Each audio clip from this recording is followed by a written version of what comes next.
embracing trying to be a leader on this team, not only on this team, but like in my position group as well, because I'm the oldest guy coming in. So, you know, just trying to be an example to those guys, run to the ball as hard as I can, play physical every play, and you know, just give these boys everything that I had that they didn't have the opportunity to have. So that's the main goal right now.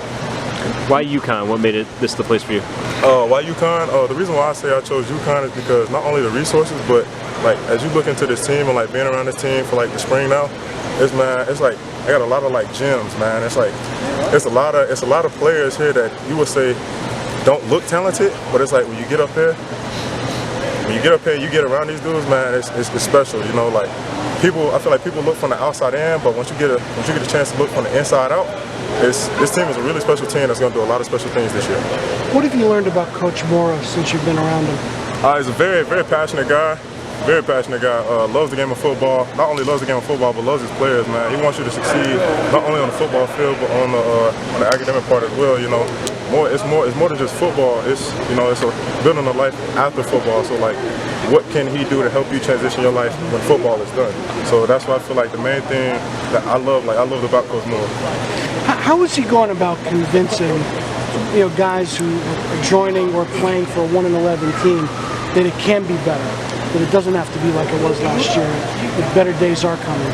I mean, like it's like you gotta come in with a clear eye, and open mind. I mean, like things don't sound pretty or look as pretty as they want them to look, but it's a process. It's just like the 76ers. They going through a process. We're trying to be just like them. So we build a process. We continue to stack our chips, build players.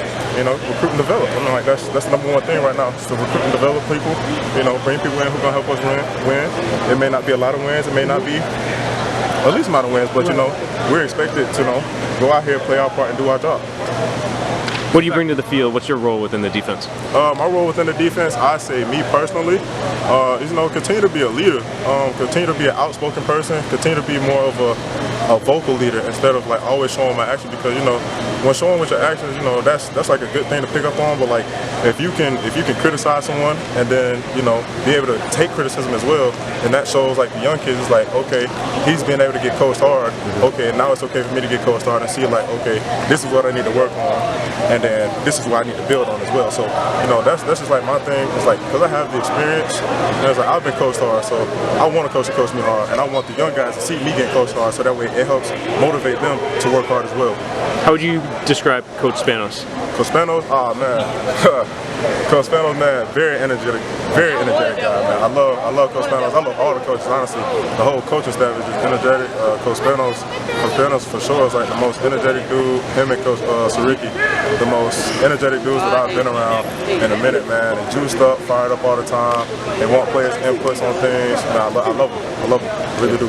Is the fact that there's so many new guys kind of put the win-loss record last year or the year before a little bit more behind? Like it's not something you got to stress about or worry about, or have that history kind of weigh in on you? I mean, like the win-loss record from last year. I mean, like what's in the past. My main thing is finishing out this spring, continuously, building with this team. Once that time comes, it comes. But right now, that 1-11, that's in the past. We're not a 1-11 team. We're a new team. I feel like that's what people need to realize and think about. This is not a 1-11 team no more. So be ready for it. What do you think people are going to see when they come out Thursday night and watch you guys? Students or whatever. What do you think people are going to see, take away from it? They're going to be able to see a team that's that hasn't been here in quite a while. A fun, energetic team that loves playing with their coaches, that loves playing with their brothers. It's more than just going out here playing for your coaches, but how can you play for the person next to you? How can you as a D lineman protect your inside linebackers? How can us as outside linebackers protect our inside linebackers, our corners, our safeties? How can the O linemen protect their quarterback, protect their receivers? How can the receivers make better routes for their quarterbacks?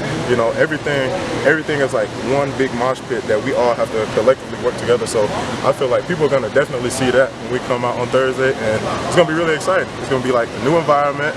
People are going to love to come out and watch the football team. This was practice 13 last week of spring.